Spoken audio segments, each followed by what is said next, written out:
you think you are a body. Some part of you thinks you're a body. Some part of me thinks I'm a body, or I wouldn't have a body. That's according to the Course, right? The only reason we have a body is because we believe we are a body. It's the belief that we're a body that holds our body in place. And so, but all of these things are also opportunities to remember the truth and to be called back home, right, to the truth. So again, not that we should disrespect the body or dishonor it on any level here in the world where it seems like bodies are real, but just, slowly remembering, recalling that the body's something we made up, that it doesn't decide us. It doesn't decide how long we live or not. It doesn't decide what we feel or think or do. It's a reflection of what we're feeling, thinking, and doing, and we decide for the body.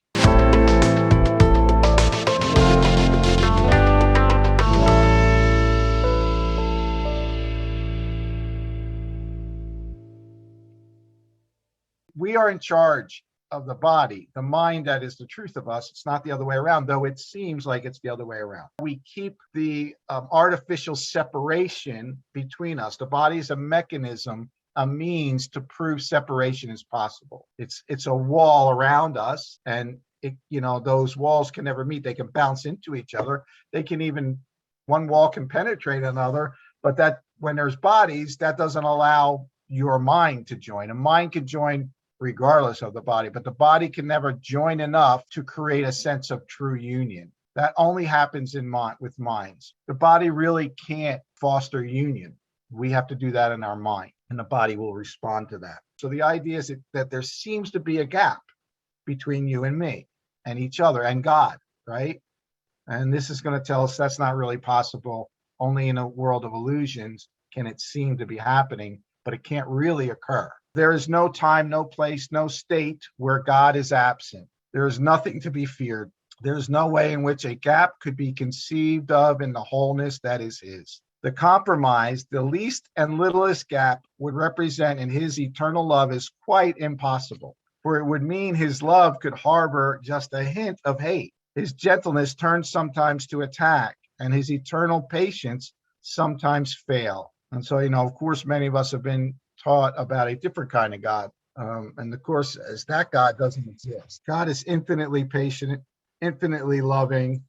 There's no attack in him, no need to punish or any of that stuff. That we made that up, and then we invented a God in our image. And in order for there to be distance or separation between you and me and God, this would be true. All this do you believe when you perceive a gap between your brother and yourself. Be wary then, let him not come too close, and leave a gap between you and his love through which you can escape if there be need for you to flee. That's what's going on some level between us and God, our creator, our cause. We fear God, and so we create this artificial gap, distance between us so we can escape. And we transfer this onto each other. We do this same thing in all of our relationships. We leave just enough room to get out, get away, right?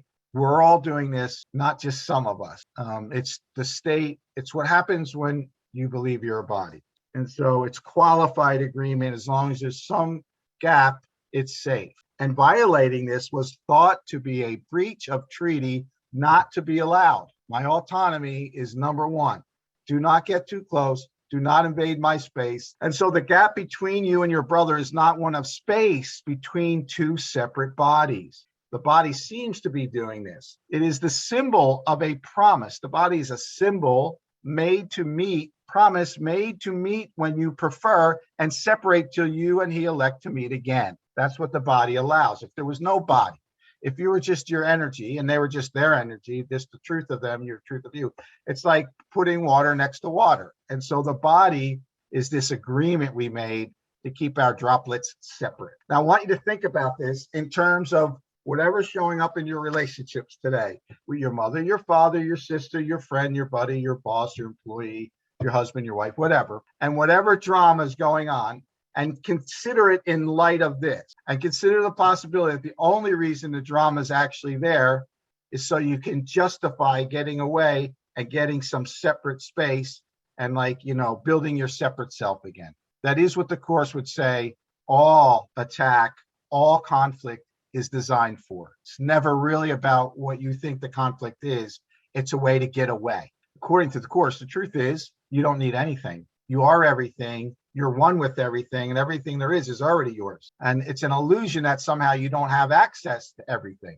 And that's part of how we keep the separation in place, to believe that we lack. We're these tiny little bags of bones and water that need some watering and some sun and a little meat or whatever to keep us going. And the Course is saying that's not really true. Everything that is you. Your real body is everything.